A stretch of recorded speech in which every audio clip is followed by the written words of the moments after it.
naisip palabas ni Boying Rimulya na malaganap din ang korupsyon sa panahon ni Pangulong Duterte. Siguro ganito ang dapat na pagtingin dyan, mga kababayan. Bagamat totoo naman na hindi po naging absolute zero, na wala talagang mga nangyari na korupsyon sa panahon ni Pangulong Duterte, pero dalawang bagay pong sigurado tayo doon. Hindi talamak, hindi malawak at hindi malubha ang korupsyon doon sa panahon ni Pangulong Duterte, sapagkat may fear factor at natatakot po ang mga kurakot at buaya ng mga politiko. Kaya naman po nang umupo si Marcos Jr. at si Romualdez at nagkaroon ng go signal na dapat ilarga ang pagkakaroon ng money making, ang sistematiko at malawakang pandarambong, parang mga uhaw na mga vampira na nagsipaglabasan po itong mga alipuris ng sindikato ni Marcos at nila Romualdez, sapagkat ang mga mastermind mismo ay sila ding ang protektor.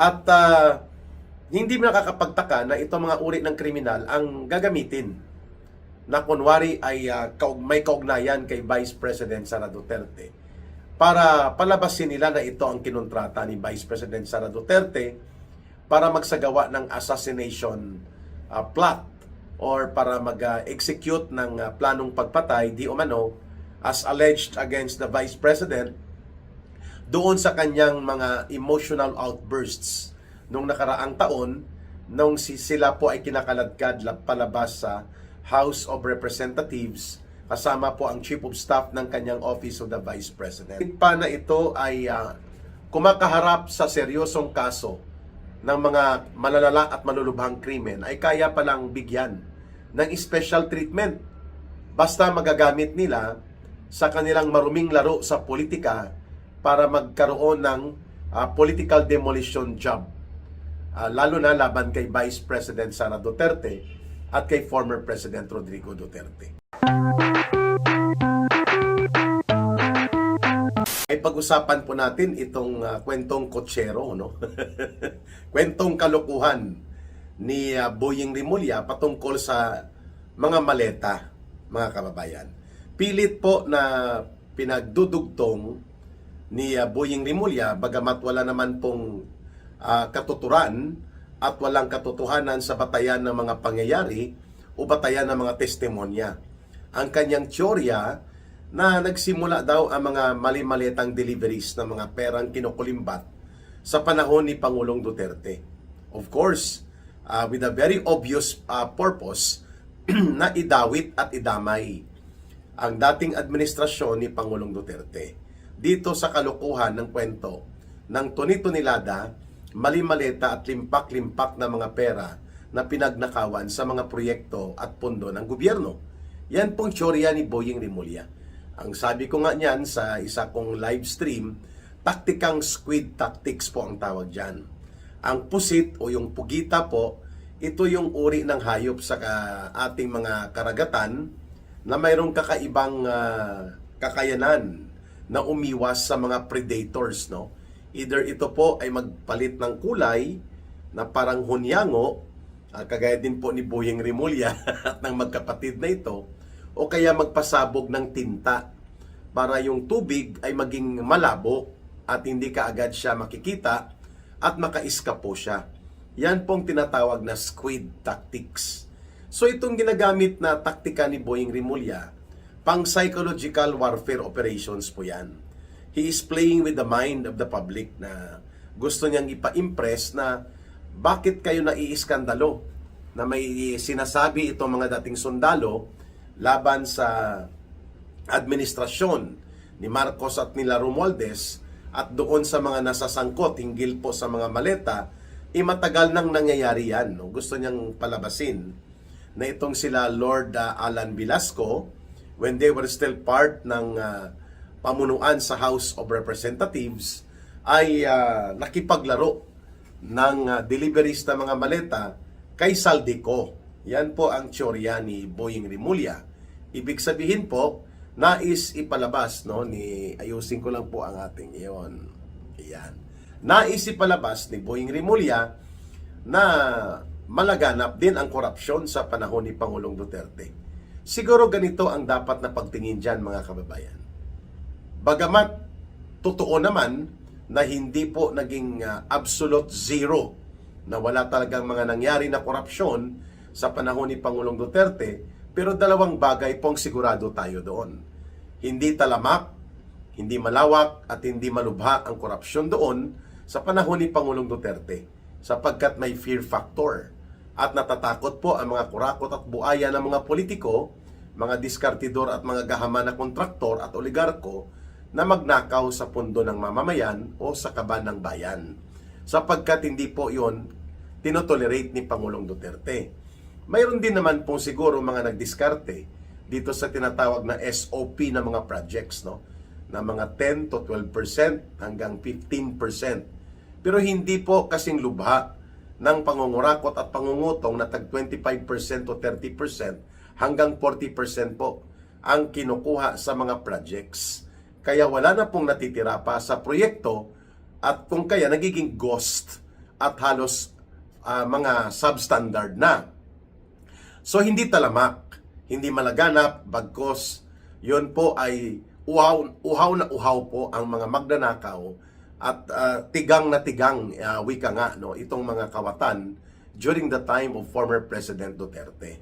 Ang pangalawang katotohanan doon na sinasabi ko ay hindi po kumukotong at hindi po nagkokota si Pangulong Duterte na siya ay magkaroon ng benepisyo o patungan niya ng kutong ang mga proyekto o mangulimbat sa kaban ng bayan.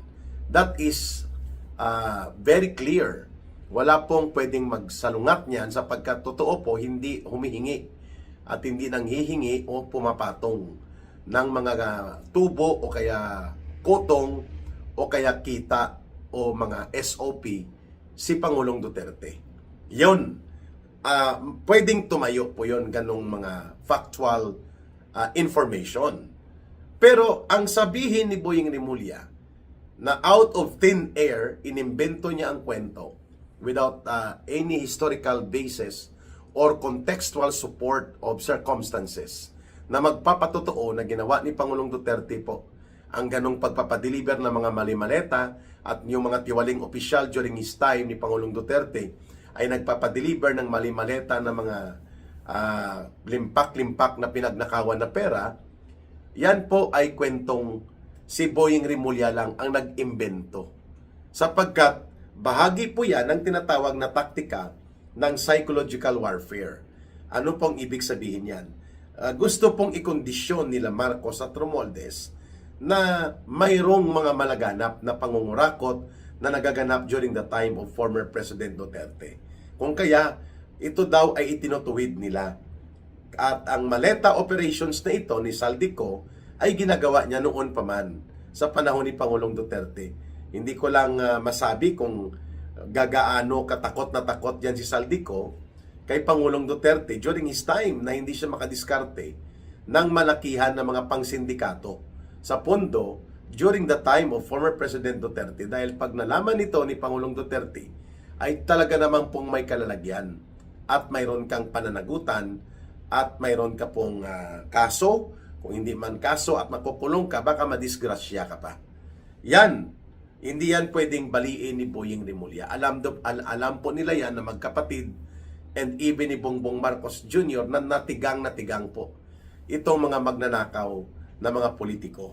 Kaya naman po nang umupo si Marcos Jr. at si Romualdez at nagkaroon ng go signal na dapat ilarga ang pagkakaroon ng money making, ang sistematiko at malawakang pandarambong, parang mga uhaw na mga vampira na nagsipaglabasan po itong mga alipuris ng sindikato ni Marcos at nila Romualdez, sapagkat ang mga mastermind mismo ay sila ding ang protector nila nitong sindikato, no? And kaya binabanggit din ni Saldico, the way it was revealed also by Diskaya couple, na hirap po silang gumawa ng diskarte sa ganitong uri ng mga diskarte sa pangungontrata, ghost projects, insertions, at mga realignment ng mga pundo, pati po ang pangungutong sa SOP na naging 30% hanggang 40% ang kinukuha. Dahil sa panahon ni Pangulong Duterte, mahigpit At kapag nalaman ka, ay may kalalagyan ka at may pananagutan ka. Yon po ang malinaw. At mayroon kang katapat na disiplina at mayroon kang katapat na kaso at pagpaparusa. Pero sa panahon ng pagpasok na po ng gobyerno ni Marcos at nila Romualdez, naging kalakaran na po na minimum 25 to 30% ang kinukuha ng mga may hawak sa proyekto. Kaya itong si Dong Gonzales at ang mga kapareho niyang aliporis, itinuturo po ito sa Kongreso like sila Congressman Momo, sila Congressman Gargiola, na kinukumpra nila.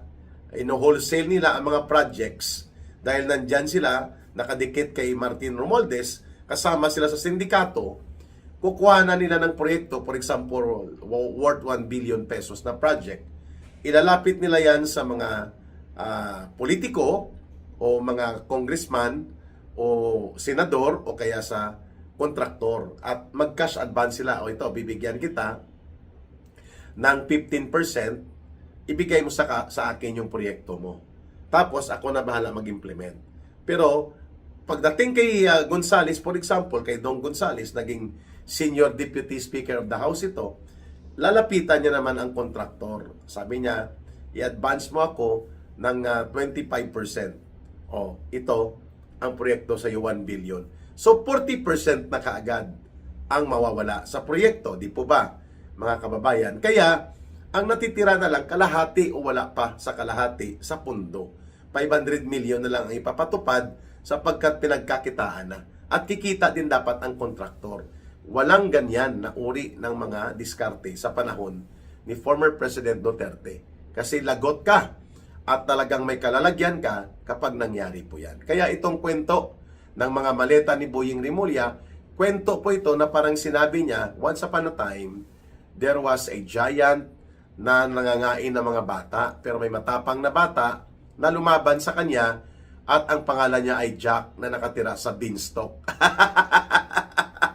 Kwentong Jack in the beanstalk, no? Ang mga kwento ni Boying Rimulya. Kaya pinagtatawanan po itong magkakapatid na ito eh. Hindi nga niya may paliwanag paano na sa loob lamang ng isang buwan o kulang-kulang lang isang buwan halos na-dismiss bigla ang kaso ng kanyang anak, no? Nakakahiya, no? DOJ Secretary siya. Obviously, nagkaroon ng mga bahig at ariglo yon at ng influence operation ni Boying Rimulya. Sa droga yon, ano? At itong pugo-pugo, sangkot din silang magkakapatid dyan sa kanilang property sa Cavite. Pero kung makaasta sila, itong kapatid niyang si DILG Secretary John Vic Rimulya, akala mo ang titino. Kilalang kilala po sila sa maruming laro ng politika sa Cavite at sa ating bansa. Kaya naman po, pag tumakbo yan si Boying Rimulya at si John Vic Rimulya sa anumang national position, hindi po mananalo ang mga yan sapagkat basang-basa po ng taong bayan kung anong karakas at uri ng pagkapolitiko nila. Kaya wala pong naniniwala sa kwento ni Boying Rimulya na parang Jack in the Beanstalk.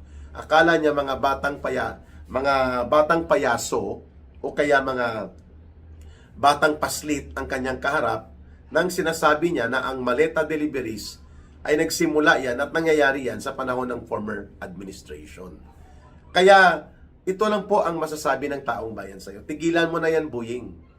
Matanda ka na at ikaw sana ang maging example ng kabataan kung paano maging matino ang mga namumuno ng gobyerno, ikaw pa ang pasimuno ng ganitong uri ng mga walang kwenta na kwento na ang pinagtutunguhan nito ay tatabunan mo lang naman at palulusutin ang boss mo na si Marcos at sila Romualdez. Kaya ka na ilagay bilang ombudsman. Barkada po yan ni Boying Rimulya eh.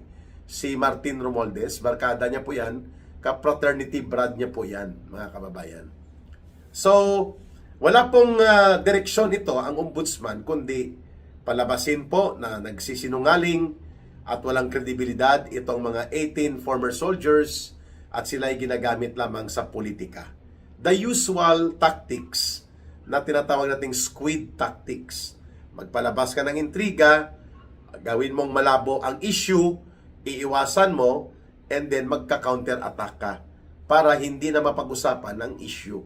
Ang main issue dito, nagpapatotoo na itong mga dating sundalo na lumantad at naging whistleblowers ay mayroong direktang kaalaman at aktwal at direktang partisipasyon kung paano nila inihatid at pinagpapartida ang mga pera na kinulimbat ng sindikato nila Marcos at Romualdez kasabwat pa noon si Saldico. At itong mga former soldiers na ito, lumantad sila out of their conscience call. At ito ngayon, minamalisyahan din ng NBI director na parang pinapalabas niya itong si Director Matibag na pinagbayad, may nagbayad lang, may gumagamit lang dito sa mga former soldiers na ito. Without substantiating such claim, kapareho ni Boying Rimulya at ganon din po kay Tito Soto at kay Ping Lacson, ang mga mensahero, ang tagapagatid ng salaysay, ang inaatake, dinidiscredit, tinatakot, ini-intimidate to the point na baka makasuhan pa sila ng kung ano-anong kasong kriminal. At iniugnay sila sa destabilization. Samantala po, ang kanilang tinukoy at ang kanilang binigyan ng paglilinaw na mga salaysay, ng mga involvement ng kagaya po ng anak ni Marcos Jr. na si Sandro Marcos Jr. Ang mga kongresista, 27 of them or 31 sa listahan nila, mga government officials ni Marcos, mga senador, and even Marcos and Romualdez.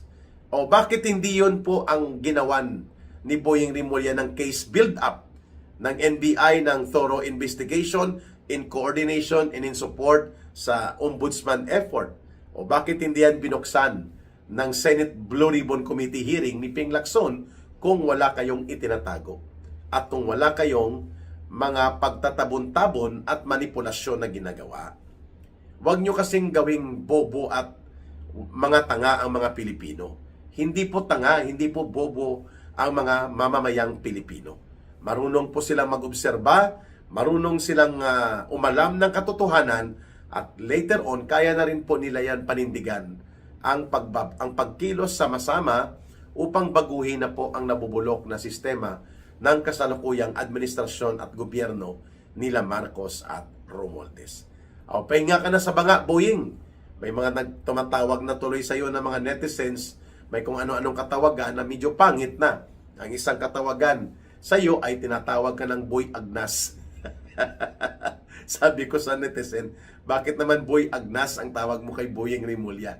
Kasi daw mukha ka ng bangkay, pero hindi ka pa tumitigil sa iyong mga kabulastugan para lang mapagtakpan di umano ang mga krimen ng pagkakasangkot ni Marcos at Romualdez sa napakalaking pagnanakaw, the grand thievery, and the monumental plunder and corruption sa public fund. Ay tinalo pa ni Marcos Jr. ang kanyang tatay. At ganon din po itong si Romualdez.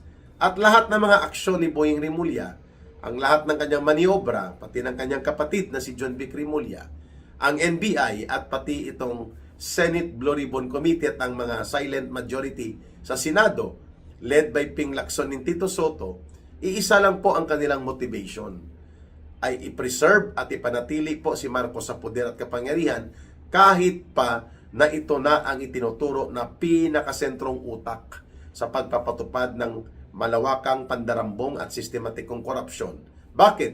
Dahil takot na takot po itong mga aliporis ni Marcos like Boying Rimulya na magkakaroon ng isa na namang Duterte na uri ng liderato sa gobyerno. At hindi nila kayang arigluhin, hindi nila kayang takutin. Sapagkat ang isang Sara Duterte ay halos kapareho o baka higit pa ang tapang at paninindigan sa kanyang tatay pagdating po sa paglaban sa katiwalian at korupsyon sa gobyerno. Kaya naman takot na mawala sa poder si Marcos Jr. at si Romualdez na sila naman po ang padrino na sinasandigan nila kagaya ng mga kapareho ni Boying Rimulya, ng mga CPP, NPA, NDF operatives, ng Yellow and Pink Zombies. Kaya nila gustong ipanatili ang poder at kapangyarihan kay Marcos at kay Romualdez. Special treatment na todo suporta, no? Itong gobyerno ni Marcos at nila Romualdez sa isang kunwari ay very important witness nila laban kay Vice President Sara Duterte. I'm talking about this Ramil Madriaga. Another Bikoy-Pikoy story typical of the Trillanes operations, no? Itong si Madriaga ay nakakulong po ito sa kasong kidnapping or kidnap for ransom at related cases, no? Dati na po itong nahuli. 2 beses na itong nahuli sa pagtatago ng mga illegal na baril at pati po sa pagkakasangkot sa kasong kidnap for ransom. At itinuturo din po ni dating Chief PNP General Acorda nang siya pa po ang hepe ng Philippine National Police na itong Madriaga Group ay notorious na organized crime group na nag-ooperate sa kidnap for ransom, mga gun for hire at mga gun running and even drugs, no? According to the interview na nakita ko po sa isang pagkakataon sa mga previous interviews nito ni General Benji Acorda.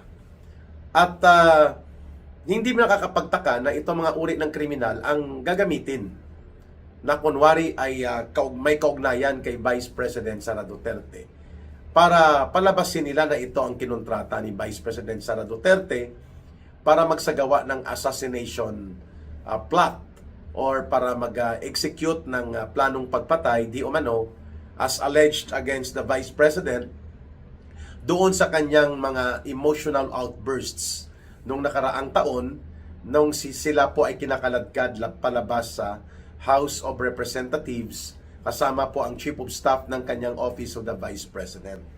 At doon po, mukhang gagamitin ito na totoo, di umano, allegedly, ang banta sa buhay ni Marcos Jr., ni Lisa Araneta na asawa niya, at ni Martin Tambaluslos. Kaya ito ngayon, todo special treatment po ang mga kagaya ni John Vic Rimulya ng NBI dito sa kriminal na itinuturing, no? At may mga kasong kriminal na kinakaharap. At ngayon mukhang gusto pa nito ng grupo ng mga hilaw na komunista kagaya po nitong Chel Jokno, no? Si Boy Ngipin kung si Pangulong Duterte pa sa ngipin pa lang wala ka nang hahanapin pa, no? Parang si Boy Tartar din, si Ronald Lamas, itong mga walang katapusang mga hopelessly obsessed na wasakin po ang Duterte political group, partikular na si Pangulong Duterte at si Vice President Sara Duterte, no, mga kababayan. Yan po ang ibig nating sabihin na kung bakit ngayon pa lang ay ipinapakita po natin na talaga namang nagkakaroon na ng malinaw na mga maniobra sapagkat hindi po magkakaroon ng anumang solido na batayan upang mag-hold water, no, sa sitwasyon ni Vice President Sara Duterte. Ito pong kanilang sitwasyon ng paggamit ng mga kunwari problema sa confidential fund at iba pa na mga itinuturo nila kay Vice President Sara Duterte na makakaapekto di umano sa integridad ni Vice President Sara Duterte sapagkat ang Commission on Audit mismo ay siya pong nagdeklara na wala pong ginawa na illegal o anomalya ang Vice Presidente pagdating po sa utilization ng kanyang confidential fund. At ito ay nagkaroon ng unmodified findings and report. Pag sinabi pong unmodified, sa punto de vista po ng kategorya ng pag-audit, ay malinis ang pagkakaroon ng utilization and expenditures using public funds. Kaya hindi nila sigurado na ito ay magkakaroon ng solido na batayan sa level of proof and strength of evidence. Malabo na makukuha nila yan, lalo pa kung itutulak nila ang open trial sa Senate Impeachment Court. Kaya naman itong sila Romualdez at mga tauhan niya nila Marcos ay pabalik-balik sila dito kay Madriaga sa Camp Bagong Diwa sa Taguig sa Bikutan, kung saan ito nakakulong upang ito ay gamitin at ihanda kunwari sa isang expose of testimony. Pero alam na po natin na mismo na ang pinuno ng Vice Presidential Security Group o VPSG sa katauhan po ni Colonel Lachica ang nagsabi na wala po sa vetting record at wala din po sa official records na naging involved sa anumang security o any security related function sa Office of the Vice President itong si Madriaga. At wala din po sa kategorya niya ang pwedeng mabigyan ng ganong kategorya na maalaw o mapahintulutan na maging security ito kay Vice President Sara Duterte. Malabo, kaya nga napilitan na lamang po si Vice President Sara Duterte na magsampa ng kasong perjury laban dito kay Madriaga sapagkat gumawa ito ng affidavit na ang nagtransaksyon di umano according to the sources doon sa loob ng piitan sa Camp Bagong Diwa ay sila Asidri, no, itong tauhan ni Martin Tambaloslos, no, itong sa tawag ng mga mamamayan ngayon ay hindi lang buaya kundi hippopotamus pa na mga attack dogs ni Martin Romualdez laban sa kay Pangulong Duterte at kay Vice President Sara Duterte. And then lumalabas din ang pangalan ni The Big Joke Trillanes at ni Lola Laila de Lima na nakialam at nakisawsaw sa paghahanda di umano allegedly ng mga affidavit ni Ramil The Picoy Picoy Story Part 2. Ang punto natin dito na ang mga kriminal kahit pa na ito ay kumakaharap sa seryosong kaso ng mga malalala at malulubhang krimen ay kaya palang bigyan ng special treatment basta magagamit nila sa kanilang maruming laro sa politika para magkaroon ng political demolition job, lalo na laban kay Vice President Sara Duterte at kay former President Rodrigo Duterte. At samantala kami, kagaya namin ng mga nagbalik loob, ako at tumutulong sana na mariporma ang gobyerno, subalit ay ayaw nilang magsalita at magpahayag ng saloobin at ang tingin sa amin ay kalaban sa gobyerno ang mga nagsasagawa ng pagbubunyag at mga pagbubulgar at pagpupuna kagaya nitong 18 former soldiers at iba pang mga individuals na kagaya ko ay naninindigan laban sa malawakang korupsyon at sistematikong pandarambong sa pundo ng mamamayan sa kaba ng pamahalaan na nagaganap sa ilalim ni Marcos Jr. ay pagtratuhin kami sobra pa sa kriminal. Kaliwat ka ng kaso, pananakot, surveillance, at kung ano-ano pong paninira at mga panggigipit gamit ang mga institusyon ng gobyerno. Ang ginagawa sa amin like CIDG, ng PNP, NBI, DOJ, at pati na po ang korte, no, kinakasuhan kami. Samantalang itong kriminal na mayroon pong track record ng pagkakasangkot sa malulubhang mga krimen at itinuturong pinuno ng highly organized criminal syndicate group involved in kidnap or ransom, among others, gun trafficking or gun running, at iba pang malalalang krimen, ay ngayon, special treatment pa sa gobyerno ni Marcos. Dahil lamang gagamitin nila ito, kunwari, na isa sa mga testigo nila na malamang ang testimonya niya ay kinontrata siya ni Vice President Sara Duterte na siya ang bahala na ipagsagawa ang tinatawag na assassination laban kay Marcos Jr., Lisa Araneta at Martin Tambaloslos na siya namang naging batayan nila na idadagdag nilang kaso. Kaya naman tinutulan ito ni Vice President Sara Duterte. Sabi niya, magsasampa ka ng kaso, wala ka palang ebidensya. At ngayon, gusto mo gawin ito na fishing expedition, ilalabas nila sa proposal at resolusyon ni Jokno, na hilaw na komunistang member ng akbayan ni Hontiveros at barkada nila de Lima, ilalabas nila sa kulungan sa Camp Bagong Diwa sa Taguig si Madriaga at dadalhin nila sa custody ng House of Representatives. Aba, protektado ang mga akusadong kriminal, no? Okay din itong grupo ng akbayan, ano? Kung makaasta, akala mo ay napakalinis at napakatino ng grupong ito, Ito po ang mga remnants ng bulok na politika ng yellow at pink at mga nagkukunwaring kaliwete, makakaliwa, pero mga duwag dahil wala naman itong armadong grupo na NPA, no? Pero nagkukunwaring komunista din ang kanilang postura. Ngayon nais ni Jokno at nila Lola Layla de Lima na i-custody ng House of Representatives itong si Madriaga, pero dapat hindi ito papayagan ng korte at dapat magkaroon ng oposisyon dito ang mga matitinong abogado na huwag ilabas dyan sa kulungan.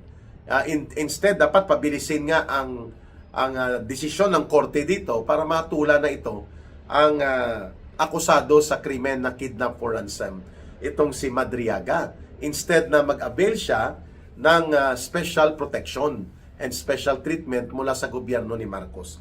Obvious po na itong Madriaga ay isa sa mga gagamitin upang magsilbi sa panibagong kaso ng assassination plot laban kay Pangulong Marcos Jr. daw at sa kanyang asawa at kay Martin Romualdez. And pangalawa, gagamitin din nila ito, si Madriaga, sa script na ginamit ni Vice President Sara Duterte di umano, ang confidential fund para sa hindi makatarungan na mga pagpupondo. Sabi ni Vice President Sara Duterte, never yan naging staff namin. At never akong kukuha ng ganyang kategorya ng staff sa opisina ng Vice President. So malinaw po na ito ay pinaghandaan, pinagplanuhan ng gobyerno ni Marcos at Romualdez para lamang magkaroon ng batayan ang maniobra nila na si Vice President Sara Duterte ididiin nila sa kaso. At sabi nga ng mga abogado, hindi naman yan culpable violation of the Constitution o betrayal of public trust para gamitin nyo yan at palabasin nyo na nagtangka sa buhay ni Marcos Jr., ni Lisa Araneta at ni Martin Tambaloslos ang Vice President. Hindi po yan mahuhulog sa mga qualified offenses for impeachable offense. Pero alam naman natin, mga kababayan, na sa ilalim po ng gobyerno ni Marcos, they are always bending the law.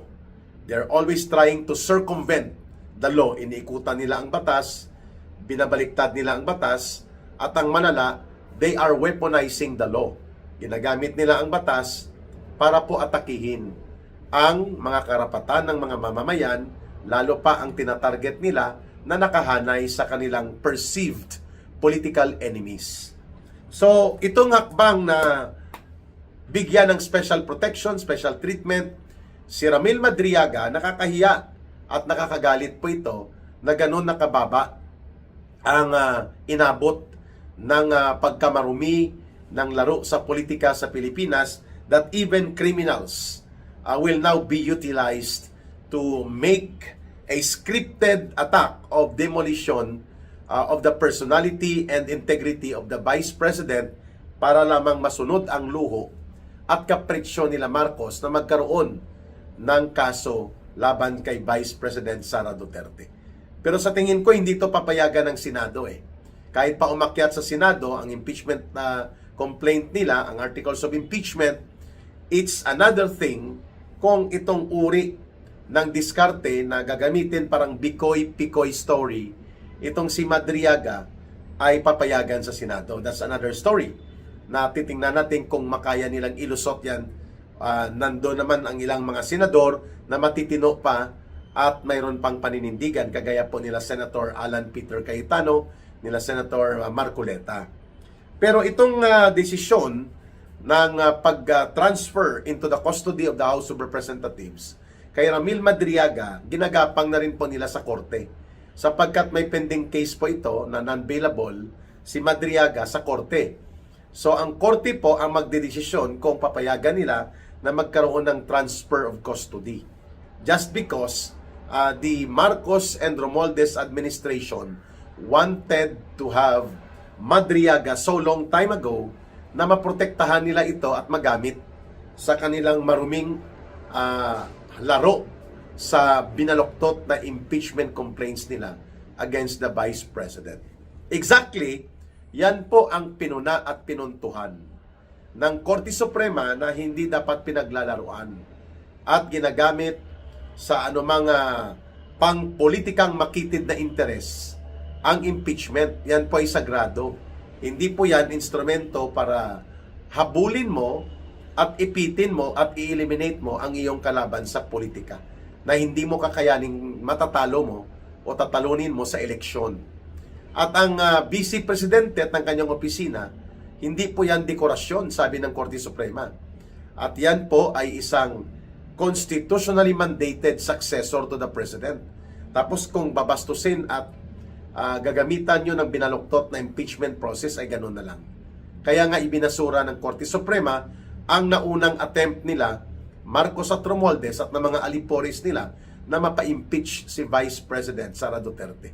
Now, gagamit na naman sila ng bulok na isang akusado sa maraming krimen, seryosong mga krimen, upang magpalabas ng gawa-gawang kwento ng kaso laban kay Vice President Sara Duterte.